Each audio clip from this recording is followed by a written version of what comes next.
Good morning. It's Thursday morning. வழக்கம் போல் நம்ம டே டீயோட தான் ஸ்டார்ட் ஆச்சு.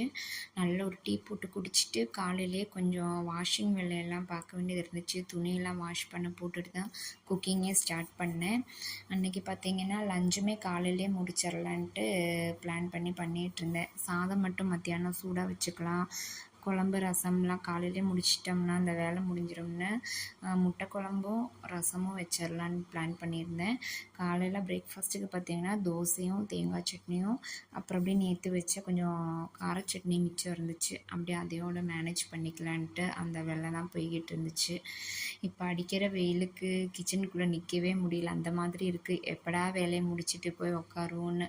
ஸோ காலையிலே நம்ம வேலையை முடிச்சிட்டோம்னா நம்மளுக்கும் கொஞ்சம் ஃப்ரீயாக இருக்கும், கொஞ்சம் ரெஸ்ட்டும் இருக்கும் அப்படின்னு நினச்சி காலையில் எல்லா வேலையும் முடிச்சுட்டு அப்படியே பிரேக்ஃபாஸ்ட் சாப்பிட்டுட்டு